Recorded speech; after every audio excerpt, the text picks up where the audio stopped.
Halo anak-anak semuanya, salam sehat dan salam sejahtera untuk kita semua.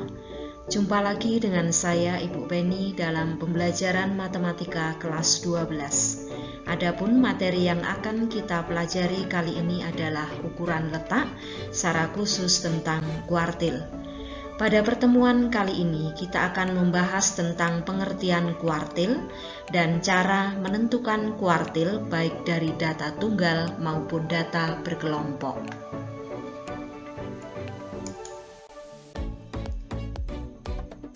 Apa sih yang dimaksud dengan kuartil dari data?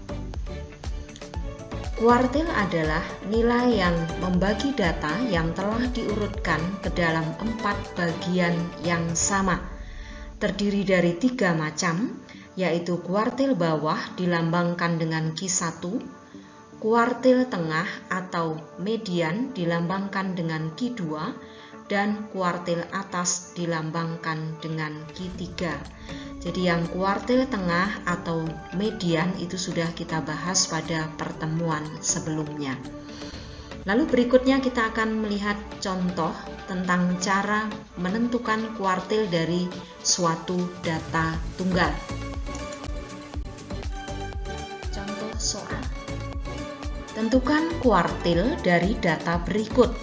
Yang A 4, 5, 8, 9, 7, 6, 5.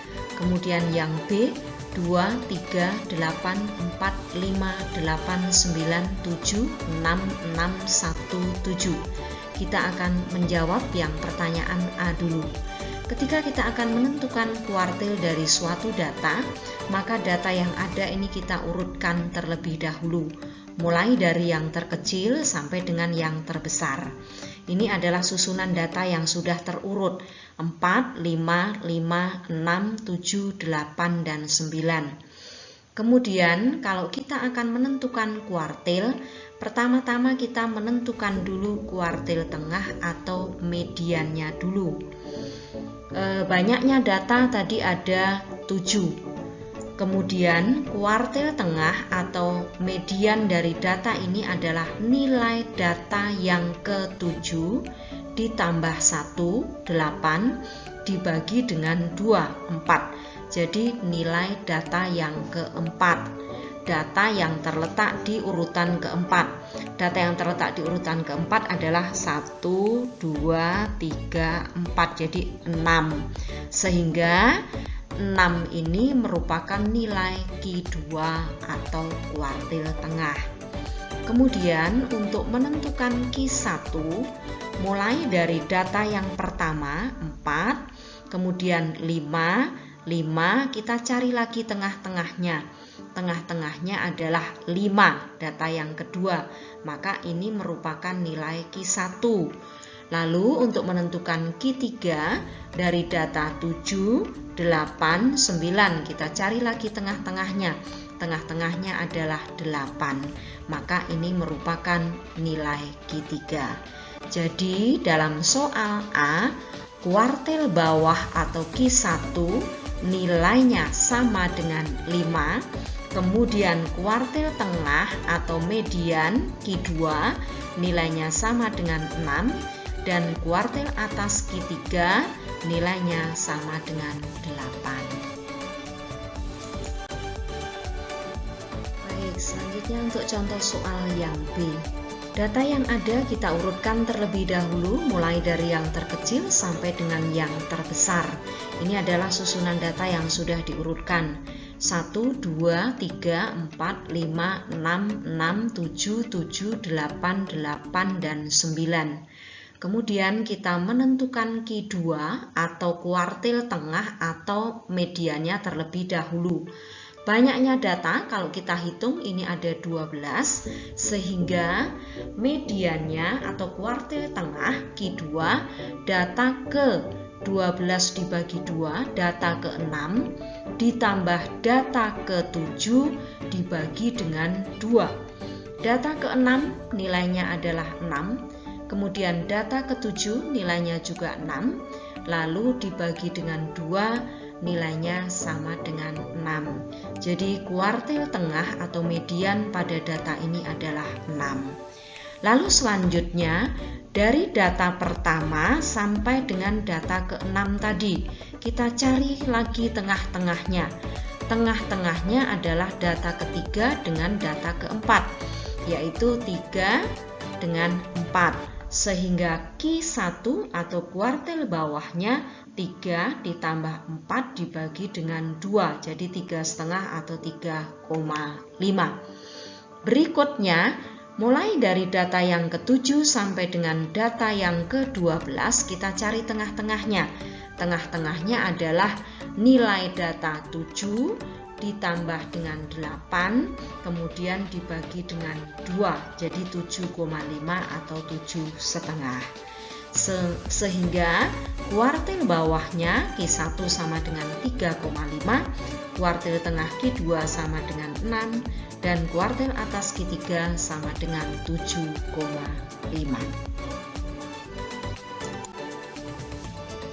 Baik, kita lanjut ke kuartil data berkelompok.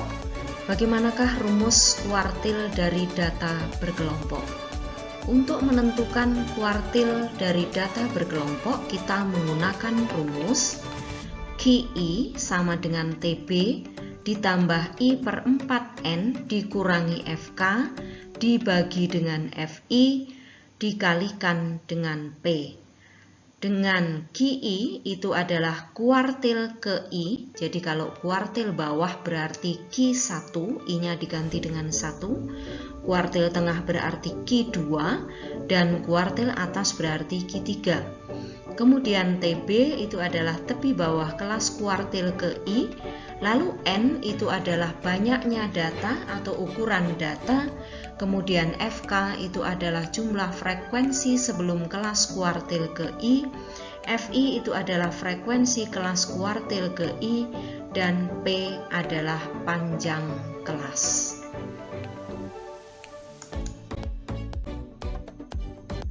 Baik, berikutnya diberikan contoh soal tentang cara menentukan kuartil dari data berkelompok. Diketahui hasil pengukuran tinggi badan 60 orang siswa adalah sebagai berikut. Datanya disajikan dalam bentuk tabel. Lalu dari data yang ada dalam tabel ini kita diminta menentukan kuartilnya. Seluruh kuartil, baik kuartil bawah, kuartil tengah maupun kuartil atas. Untuk menentukan kuartil dari data berkelompok, kita buat tabel kembali, kemudian tambahkan satu kolom, lalu kolom yang terakhir diisi dengan frekuensi kumulatif. Dalam hal ini adalah frekuensi kumulatif kurang dari. Yang pertama, frekuensi kumulatif kurang dari 94,5, nilainya adalah 2. Artinya bahwa data yang nilainya kurang dari 94,5 itu ada 2. Kemudian frekuensi kumulatif kurang dari 99,5 itu ada 9. Artinya bahwa nilai data yang kurang dari 99,5 itu ada 9. Dari mana 9 ini? 9 ini dari 7 ditambah dengan 2, hasilnya sama dengan 9. Kemudian frekuensi kumulatif kurang dari 104,5, nilainya adalah 29. Dari 20 ditambah dengan 9. Dan seterusnya sampai dengan yang terakhir, frekuensi kumulatif kurang dari 124,5, nilainya sama dengan 60.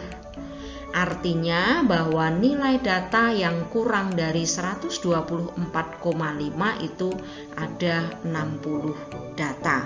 Maka 60 ini sama dengan banyaknya data atau ukuran data.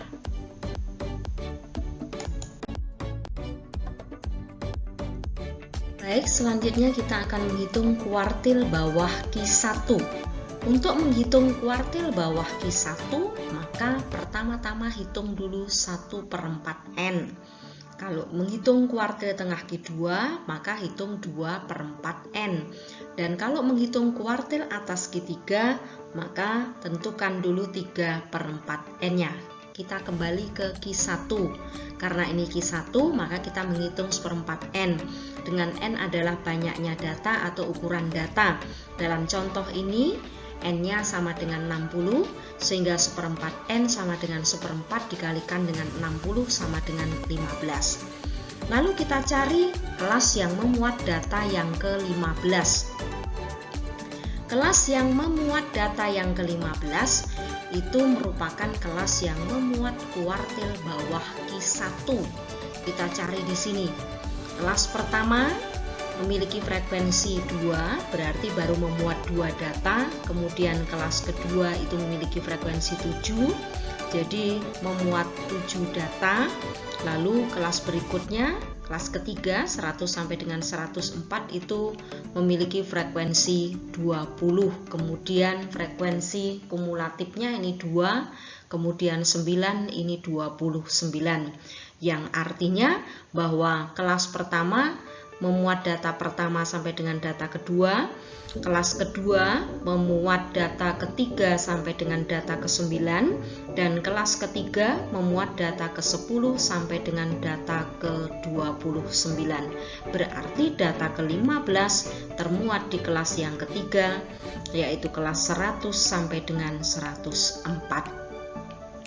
Sehingga tepi bawah dari kelas yang memuat kuartil bawah Q1 itu sama dengan batas bawah kelasnya 100 dikurangi dengan 0,5 sama dengan 99,5. Kemudian F1. F1 itu adalah frekuensi kelas yang memuat kuartil bawah Q1. Kelas yang memuat kuartil bawah Q1 kelas 100 sampai dengan 104 ini memiliki frekuensi 20, maka F1-nya nilainya sama dengan 20. Lalu FK itu adalah jumlah frekuensi kelas sebelum kelas yang memuat kuartil bawah Q1. Kelas yang merupakan kelas sebelum kelas yang memuat kuartil bawah Q1 itu adalah kelas pertama dengan kelas kedua, masing-masing memiliki frekuensi 7 dengan 2. Jadi kalau 7 ditambahkan dengan 2, maka nilainya sama dengan 9. Jadi FK-nya sama dengan 9. Kemudian panjang kelas sama dengan 5. Kita ambil satu kelas. Ya, contoh satu kelas 90 sampai dengan 94.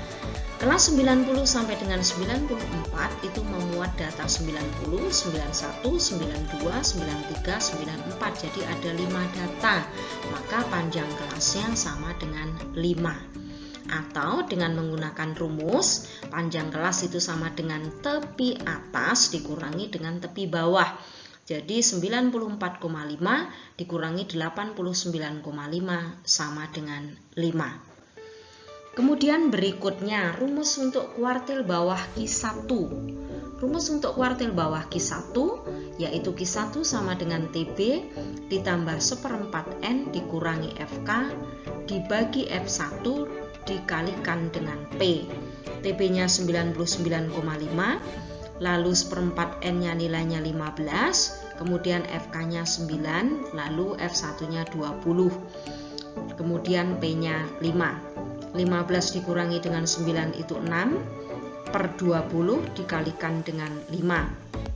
5 dibagi dengan 51, 20 dibagi dengan 54, jadi ini 6/4. 6/4 kalau disederhanakan itu 3/2 atau 1,5. Sehingga Q1-nya sama dengan 99,5 ditambah 1,5 sama dengan 101. Dengan demikian, kuartil bawah Q1 dari data berkelompok yang diberikan dalam contoh adalah 101. Lanjut ke kuartil tengah Q2. Untuk menentukan kuartil tengah atau median dari suatu data berkelompok, maka kita menghitung dulu setengah N-nya. Dengan N tadi banyak data, dalam hal ini N-nya sama dengan 60. Berarti setengah N, setengah dikalikan dengan 60, nilainya sama dengan 30. Kemudian kita cari kelas yang memuat data yang ke-30. Kelas yang memuat data yang ke-30 itu adalah kelas yang memuat kuartil tengah Q2. Kita cari di sini. Kelas pertama memiliki frekuensi 2, berarti kelas pertama memuat data pertama dengan data kedua. Kelas kedua itu memiliki frekuensi 7, berarti kelas kedua ini memuat data ketiga sampai dengan data yang ke-9. Lalu data yang ke-30 ini termuat di kelas yang mana? Data yang ke-30 termuat di kelas yang keempat, yaitu kelas 105 sampai dengan 109. Sehingga tepi bawahnya adalah batas bawah 105 dikurangi dengan 0,5 sama dengan 104,5. Kemudian F2. F2 itu adalah frekuensi kelas yang memuat kuartil tengah Q2. Tadi kelas yang memuat kuartil tengah Q2 adalah kelas ini, kelas 105 sampai dengan 109. 105 sampai dengan 109 ini memiliki frekuensi 15, maka 15 ini merupakan nilai F2. Lalu FK. FK itu adalah jumlah frekuensi sebelum kelas yang memuat kuartil tengah Q2. Kelas yang memuat kuartil tengah Q2 itu ada di kelas yang keempat. Jadi sebelumnya ada 3 kelas, masing-masing memiliki frekuensi 20, kemudian 7, kemudian 2, sehingga jumlahnya 20 ditambah 7 ditambah 2, 20 tambah 7 ditambah dengan 2. Jadi hasilnya adalah 29 sama dengan ini adalah FK-nya. Kemudian P itu adalah panjang kelas. Jadi P-nya sama dengan 5. Tadi sudah dijelaskan sebelumnya 5 ini dari mana. Lalu yang langkah berikutnya, rumus untuk Q2. Q2 sama dengan TB ditambah setengah N dikurangi dengan FK dibagi dengan F2 dikalikan dengan P. Kemudian TB itu adalah tepi bawah, jadi nilainya 104,5. Masukkan ke rumus 104,5, lalu setengah N-nya 30, kemudian FK-nya 29, jadi 30 dikurangi 29 dibagi dengan 15, lalu dikalikan dengan 5. 30 dikurangi 29 itu 1, kemudian ini dibagi dengan 15 dibagi dengan 5. Kalau ini dicoret, 5 bagi 5 1, kemudian 15 dibagi 5 itu adalah 3, jadi tinggal 1/3. 1/3 itu sama dengan 0,33. Dengan demikian Q2-nya 104,5 ditambah 0,33 sama dengan 104,83. Jadi kuartil tengah atau median dilambangkan dengan Q2 dari data berkelompok ini adalah 104,83. Baik, kita lanjut ke kuartil atas Q3. Untuk menentukan kuartil atas Q3, maka langkah yang pertama kita menghitung 3/4 N, dengan N itu adalah banyaknya data atau ukuran data. Dalam contoh soal ini N-nya sama dengan 60, sehingga 3/4 N nilainya 3/4 dikalikan 60 sama dengan 45. Lalu langkah berikutnya kita mencari kelas yang memuat data yang ke-45. Kita cari di sini. Kelas yang memuat data yang ke-45 itu adalah kelas 110 sampai dengan 114.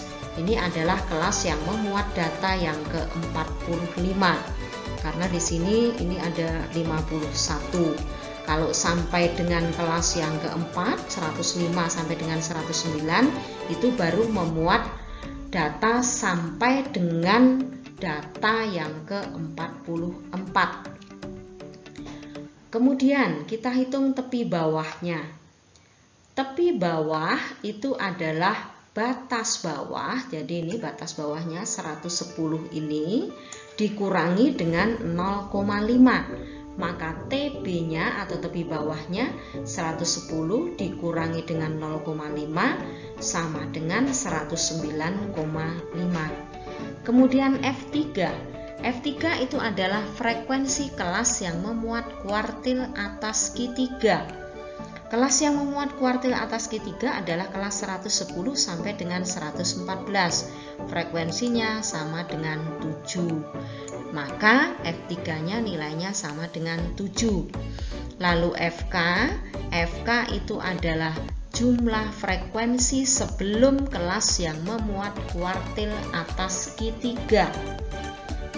Kelas sebelum kelas yang memuat kuartil atas Q3 ini ada 4 kelas. Ada kelas 105 sampai 109, 100 sampai 104, 95 sampai 99, 90 sampai 94. Masing-masing memiliki frekuensi 15, 20, 7, dan 2. Dan kalau ini kita tambahkan 15 tambah 20 ditambah dengan 7 ditambah dengan 2, maka nilainya sama dengan 44. Maka FK sama dengan 44. Kemudian P-nya sama dengan 5. P tadi adalah panjang kelas. Kemudian kita masukkan ke dalam rumus.